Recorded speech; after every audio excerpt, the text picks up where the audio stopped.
And now we move on to the next session, that is update from gold mining countries. With the increase in gold doré imports into India, it's important to know Mr. Marcus Loke, Senior Consultant, Myanmar Gold Development Public Co. Limited.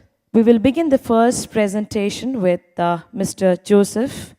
Each speaker will get about 10 minutes, and we will take up the questions in the end, sir. Over to Mr. Joseph. Good evening, and we wish to thank the organizers for inviting us to be part of this convention. My presentation is going to be on the regulatory changes, revenue reporting, and developments in Ghanaian gold mining. So the presentation will be on the introduction, policy and legal framework governing mining, categories of gold exporters, current gold export processes, challenges, measures, and conclusion finally. Now for the introduction, for the past 25 years, Ghana has attracted significant investment into its mining sector, amounting to over $19 billion US. Currently, Ghana has 14 large-scale operating mines, 12 gold mines, 1 bauxite mine, and then 1 manganese mine. In 2017, Ghana produced over 4 million ounces of gold. This resulted in export revenues of some $5.7 million US. Significantly, small-scale miners contribute 34%, which translates to 1.42 million ounces of total gold produced in 2017.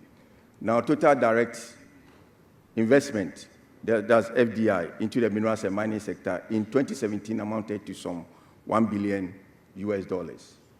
In 2017, the mining sector contributed 16.3% to government revenues in the form of domestic taxes. Now, the sector employs over 23,000 people in the large-scale sector, and then an estimate of 1 million in the small-scale subsector. Now, if you look at the bar chart there, there's gold production, large scale versus small scale, from 1990 to 2017. I'll say that since 1989, when the small scale mining activities were regularized, production has been increasing. The yellow one is for the large scale, and then the red is for the small scale. So the trend has been increasing, and now it contributes 1/3 of the total gold production. So there's the need that the subsector should be supported. Now the policy and then the regulatory framework. Now the various laws and policies governing mining in the country are as follows. Now we have our main constitution. Now, Article 2576 talks about ownership of mineral rights, which is for government. And then the Article 269 also talks about setting up of commissions to manage natural resources. So one of such commissions is the Minerals Commission. So we have the Act 450, which establishes the Minerals Commission, Act 703, which governs all mining activities in the country, then Act 900, which is an amendment to the Act 703. Then we have the Minerals and Mining Policy of 2014. Now, other legislations are the LI 2173, which is Mining General Regulations, the LI 2174, which is the Support Services Regulations, then the LI 2175, which talks about compensation, then the LI 2176, which is the mineral licensing regulations, and then we have the LI 2183, which is the Minerals and Mine Health and Safety Regulations. I must see that the Minerals and Mining Act and all the subsidiary regulations are administered by the Minerals Commission. Now, categories of gold exporters. Now, basically, there are 2 categories of gold exporters. We have those that are producing gold. They have been licensed by government to produce gold. That is the first category. And you can get this one in Regulation 3 on the LI 2173. Now, currently, we have 12 companies producing gold or that have been granted mining leases. So we have 12 mining permits. Now we have the category 2, which is persons that do not hold mining leases. You can get this in Regulation 4, LI 2173. So we have those who buy gold from small-scale miners and export, those who processes tailings from the small-scale miners, and those who also processes spent carbon and male liners from large-scale mining operations to recover gold and export. Now, currently, 35 companies have these licenses. Now, current gold export processes. Now, prior to export of gold from Ghana, a gold exporter goes through the following protocols. First, they need to complete Bank of Ghana's letter of commitment, which we call the LOC. So the exporter will download and then complete from the GCnet portal. The exporter provides information on quantity and value of gold, the destination of gold, the details of the importer, method of payment, and then name and particulars of the bank which receives the gold proceeds. And then the completed LOC is endorsed by the Customs Division of the GRA. Now, the second one is assaying of gold by government reference laboratory. So the Precious Minerals Marketing Corporation has been appointed by government on 27th October 2016, in line with Regulation 33 of the LI 2173, to assay all gold that is exported from the country. Previously, we didn't have any government reference lab like that, but since October 27, 2016, there has been a government reference lab. So all gold that is exported from the country will have to pass through this government reference lab. And it is being managed by the PMMC. Now, previously, the PMMC was also buying gold from the small-scale miners. But with this development, the PMMC no longer buys gold from small-scale miners. Now, examination and sealing of gold bullion. Now, gold exporters complete customs declaration form, and then the gold is examined and sealed with customs seal and reference laboratories seal. Then gold is released for export and completion of the assay, examination, and documentation, which includes assay report, airway bill, customs declaration form, pro forma invoice. Now, challenges and measures. Now, the country is facing a lot of challenges from this gold business. And these are the measures that have been put in place to address these challenges. Now, the first challenge is smuggling of gold. So what government has done is has appointed the government reference lab so that all gold passes through the right channel before it is exported. And then we also have the MCAS, which is the Mining Cadastre Administrative System. And then we have Customs Verification Portal. Then we have the LOC. And then the courier service have also been cautioned. Previously, the courier, some of them were just exporting through the courier service, but now they've been cautioned and they are no longer doing that. Now, the next challenge is under declaration of gold to be exported. So we have the government reference lab. Then we have non-repatriation of proceeds from gold exports. So the introduction of the LOC to ensure that all export proceeds are returned to the nominated bank. They have loss of revenue to the economy. Or the introduction of the LOC as a measure, support of the GIZ, which is Revenue Development Foundation of Norway, in establishing the MCAS system to improve mineral titles, administration, and also track revenues. Then we have the Customs Verification Portal to strengthen the control and mechanism of all gold exported from the country. Now, in conclusion, we see that responsible mining is not just about eliminating and maximizing negative impacts. It is about maximizing the positive impacts and also maximizing the value to society throughout the minerals circle. For this reason, government of Ghana has put in place a number of interventions to eliminate illicit gold trade in smuggling, undervaluation, non-repatriation of proceeds, and then duping of unsuspected investors.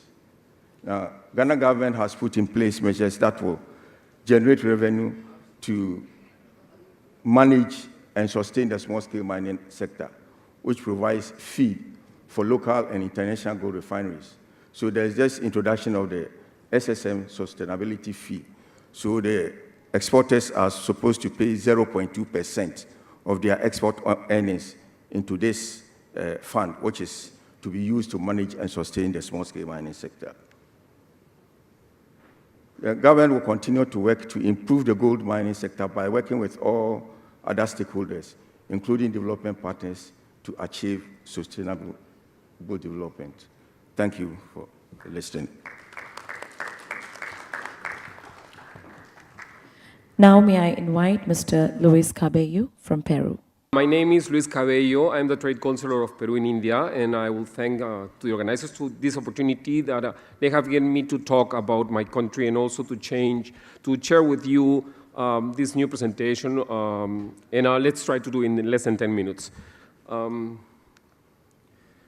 is very well known because of what? Machu Picchu. But we have much more than Machu Picchu. Just to share something with you. We have more than 4,000 varieties of potatoes. The origin of potatoes belongs to Peru. Remember that every time you eat a samosa. Peru is located in the western coast of South America, bordering the South Pacific Ocean to the west, Brazil, Bolivia, and Chile to the east and to the south, and Ecuador and Colombia to the north. Our main language, Spanish, but we also speak English. The currency is sol, that means sun in Spanish, more or less 20 rupees per sol. And Peru is 10.5 hours behind India. Peru is the third largest country in the continent at 1.29 million kilometers, with a population of only 32 million people. My country is divided in 3 main regions.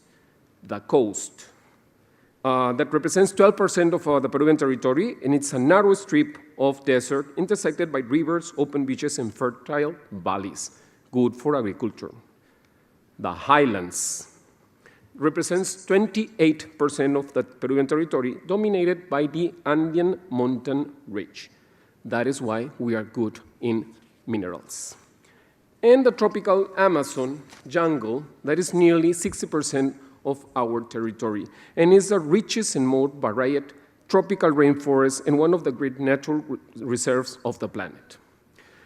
After more than a decade of record high growth, Peru's economy remains strong and resilient. We have the leading position compared to the GDPs of some other Latin American countries. Also, the expectations for the coming years are also excellent in terms of growth in business. Inflation is under control. We have one of the lowest inflation rates in our region. And Peru's main economic activities include agriculture, fishery, mining, trade with petroleum and gas, and the manufacturing of goods, most notably textiles.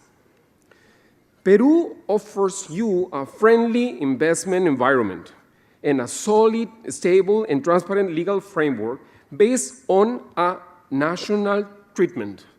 That means that if you open a company there in Peru, you have the same rights as any Peruvian. Our government seeks to attract foreign and domestic investment by taking the necessary measures for a consistent investment policy which eliminates all obstacles. Peru's central bank reported that the stock of foreign direct investments inflows are expected to reach 7 billion by the end of this year. FDI is concentrated in mining, communications, finance, manufacturing, and energy. We need to improve the situation of many sectors in my country, such as transport, energy, telecommunications, among others. For that, Peru offers projects in the public sector for investors around the globe. Peru is now considered to have one of the most open and accessible investment regimes in the world. In regards of that, import duty taxes before was really high. Now, if you want to do business here in Peru related to imports, the average is 1.1%. Also, we offer a wide and extended market, taking into consideration the multiple FTAs that Peru has signed with all its global partners, and we are now negotiating with India. Traditionally, Peru's principal exports are gold, copper, petroleum, oil, natural gas, zinc, lead, iron, fish meal, quinoa, grapes, asparagus, mangoes, cocoa, berries, and coffee.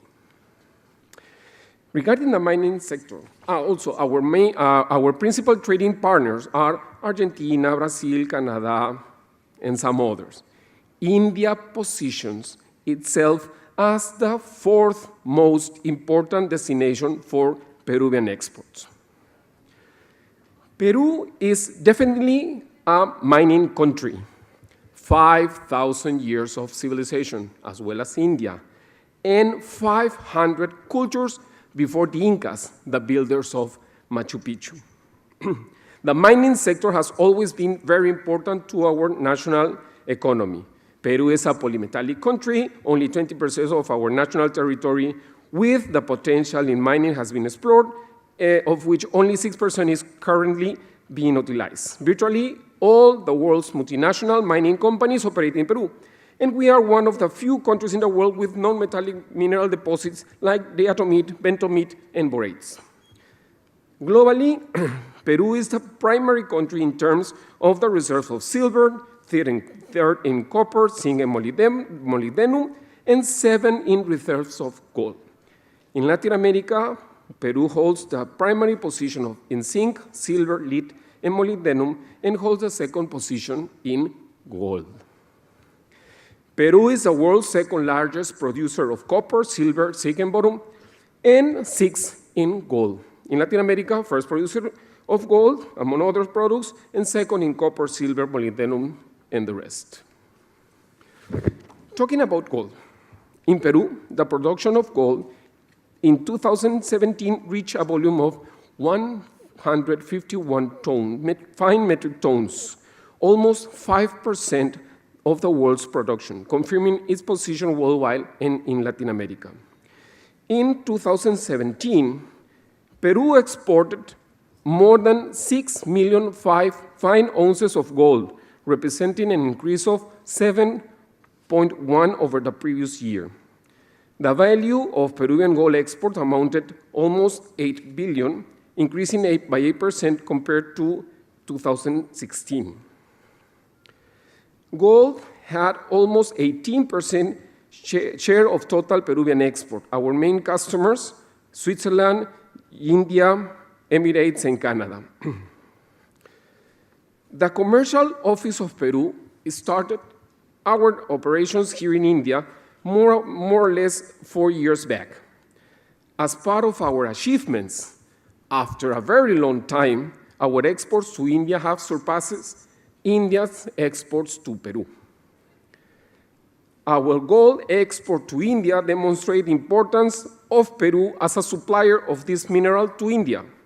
Before 2012, no gold came directly from Peru to India. Last year, we have achieved more than $1.4 billion.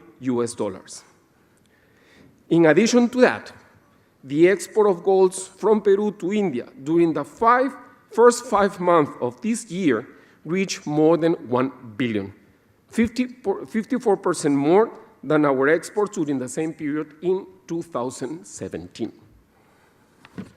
I have enough time. Considering India is the foremost gold consumer worldwide, and Peru a good supplier for your country, now you may know why I'm here and standing in front of you. The aim of the Trade Office of Peru in India is to increase the commercial relations between Peruvian and Indian companies. The main duty of our office in India is to facilitate your business, especially providing relevant and responsible information related to its supplier. Now, please, don't forget, what happened? I don't know. Oh. Anyway, you saw the slides. Please, next year, go to Peru Min, an amazing trade show for the mining sector. 2 years more, you have to go to the gold and silver conversion in Peru. And please, go there, do business, visit Peru, and enjoy my country. Thank you so much. Thank you very much. Now I would like to invite Mr. Marcus Loke to present on Myanmar.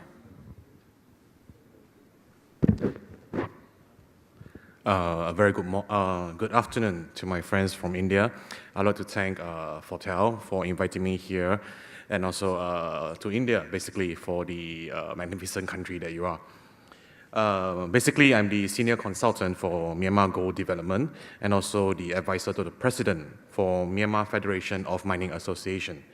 So I think in recent times, Myanmar is the only country to come out from our hermithood and export gold after 50 years of being banned from export. So, as we all know, the de facto leader of Myanmar is Daw Aung San Suu Kyi. Basically, she has led the government for almost 2 years, and there are many policy and changes being restructured or reformed since then. The exciting news for everyone here is that these policies does affect gold. And you can only imagine India being neighbors with Myanmar, what is the potential? So the presentation basically is to share what's going on, how are these major policies and legislation being tied into the gold market or the gold sector of Myanmar. So the first point are for major and significant policies. Basically, Myanmar has a 12-point economic policy which has been announced on the 29th of July 2016. Basically, you can read through it because I only got 10 minutes. The last and most important point is that separate policies are being drawn out to attract foreign investment and to promote the use of copyright and the rule of law, as well as to establish an effective and fair trade system, fair tax system. Secondly, we are part of Belt and Road Initiative, and also we are part of the ASEAN Economic Blueprint 2025. One thing to note about ASEAN is we do have a free trade area agreement with India. Over the years, of course, it's not more than 100 billion. I think a report in 2013 placed it at 79 billion, but we are poised actually to see it increase way beyond 100, up to 200 billion between ASEAN and India, and Myanmar is part of this.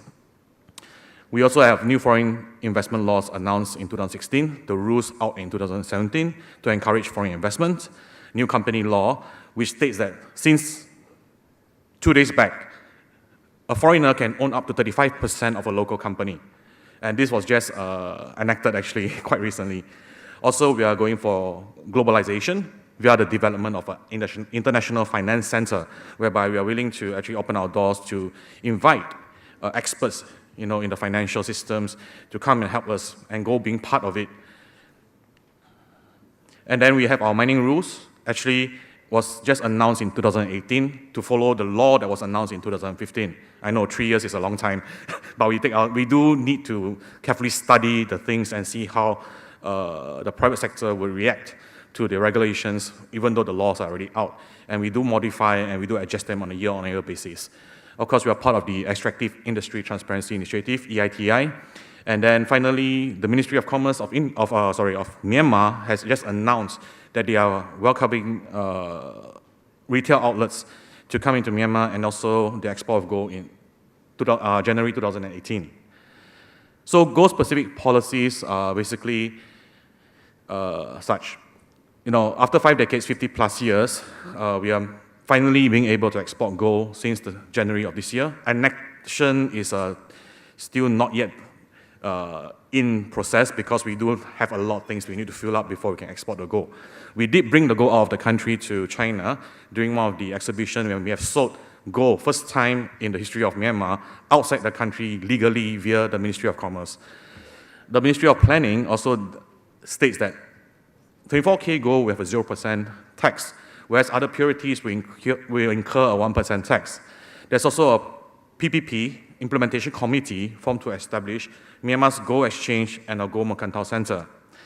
There's also a further development to ensure that import would not only have 0% tax, but duties. The current duties for import is at 15%, which is quite ridiculous if we are trying to get a gold exchange. So my advice to the government was like, we are not going to do a gold exchange with a 15% import duty. So they're looking at this, and hopefully within a year, this will be reduced, both export and import, to zero flat. And I mentioned the Ministry of Commerce of Myanmar has announced that we can actually export gold since January 2018. So in line with point number 5, we are actually going to operate a one-stop service center, which is run by the private sector and the government sector, the respective government sectors, to make sure to enable and make sure that you can export and import without any hitch, or like previously where you need to wait a month or 2, up to 3, just to get the permit to import or export. So market updates. Basically, Myanmar has a total of 66 to 88 million daily transactions. Okay, spot is quite low, whereas deferred physical delivery is 10 times more than spot gold. Our annual is about US 15 to 20 billion in local transaction. That means gold that's cycling around the country, not gold that's coming into the country. So update number 2, based on a report, is even on the newspaper in Myanmar, there's a 1% commercial tax that jewelry shops, that gold jewelry shops, not those with stones, just gold only, they are collected within a 7 month. They announced the result that they collected 11.7 million in tax based on 1%. So if you actually calculate that, that's about 1.17 billion in transactions, official recorded transactions, or if you multiply that, you get about 2 billion per annum just for gold jewelry. So gold movement is basically as such. The words are quite small. Okay, 5% of gold in Myanmar is used for medical or miscellaneous purposes. 10% is used for religious, whereby the pagodas in Myanmar, the Buddha statue, they actually use gold leaves or gold plates to put on there. The Shui Dogong pagoda in Myanmar is about 2,500 years old. They constantly upgrade it and make it bigger and bigger and bigger. The upper estimate for the pagoda is almost 60 tons of gold. And then there's a few Buddha statues that are a few tons as well, because you have those gold leaves that stacks up. One lump of gold leaf is a few kilos. So there's a lot of lumps all around the Buddha statue, and that's not only limited to one, there's actually quite a lot in Myanmar. And 20% of them do safekeep it under the pillows, in the cupboards, wherever they can hide the gold, they put it at home. They don't trust the banking system. They believe giving the gold to the bank to deposit is basically giving it to the devil. So last but not least is, of course, jewelry and other forms like numismatics, or basically, I would say, collectibles, gold collectibles or souvenirs. Gold feed is mostly from recycled gold. Burmese do buy and sell gold very consistently, and whenever they earn their salary, they just take the cash, the fiat currency, they change it into physical gold, they keep it, like I say, under the bed or wherever. And then when every month there's some full moon celebration at the pagoda or something like that, they'll sell their gold and then they use the money to donate to the pagoda. 1% of it, interestingly, comes from the drains around the pagodas. You'll be quite surprised how many hundreds of kilos of gold every year after the monsoon season is being recovered from all the drains around the pagodas in Myanmar. And this is actually sent back to the recycling centers to actually recycle and then reused again. 35% of them comes from our gold mines. Significant fact, I have only 2 minutes. Myanmar has gold ore untapped in the ground, 1.306 billion, as published by Southeast Asia Globe. This was a report based on Canada, USGS, even the Geological Survey Institute of India. And also, they do mention one thing very strongly, that not more than 5% of the entire country has been explored for all minerals, and this is just a drop in the bucket, the 1.36 billion tons of ore, gold ore. Tax audit submitted in our recent reform audit system states that we have 8 to 10 grams per metric ton. in our large-scale gold mines. These are average. Of course, the figures, most people say it does increase because of under-declaration sometimes. And based off 380 small-scale mines in the country plus 4 large-scale mines. So, oh my goodness. Okay, there's some problem with the power chain. But anyway, this is our value chain, which starts from the investors to pre-mining, the gold mining, the processing refinery, manufacturing. All the dotted lines are what we have in plan currently. All those in the full lines, which, I'm sorry, from MacBook to Windows is terrible. So yeah. Anyway, I can show you the better one if you approach me. So opportunities, basically FDI is open now for the gold sector. Basically, we have 0 FDI so far into Myanmar gold sector because it was not an open market. And then, of course, you have Ministry of Resources, you can see the next few points down there: prospecting, exploration survey, feasibility, large-scale mining production, small-scale to medium-scale mine production to upgrade the mines. We have 380 small-scale and artisanal mines waiting to be upgraded to medium or even large. We have 4 large-scale mines that are basically in dire need of technology. And now, of course, you can read as follows. So number 2, we have our gold exchange, we need people to come in, the knowledge investment, funding investment, technology investment, and you can read as follows. So in summary, Myanmar's liberation of the export of gold and entering into the international scene actually spells a myriad of opportunities to our friends, to all my friends here in India. Because we are neighbors, and if you read newspaper, you Google, you do know there's a lot of smuggling going on from Myanmar to India. And I think in the last year, there's more than half a dozen to 2,000 cases of smuggling going through the borders. And we are trying to legitimize that, and the government knows this is a loss of income to the country and its people. So hence, if you'd like to know more, tomorrow, Fortel has arranged a closed-door meeting, and we invite the refineries or people to attend. And also, we are allied with Singapore Bullion Market Association and Fortel to hold a conference next year in Myanmar to let you know more about it, supported by the government in February. So please stay tuned. Thank you.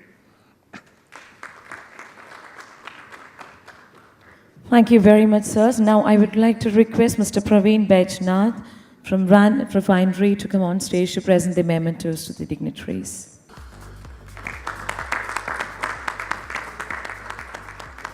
Mr. Luis Cabello.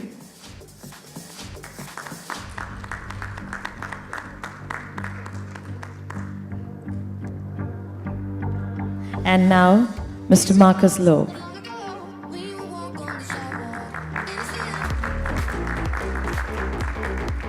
Thank you very much, sir.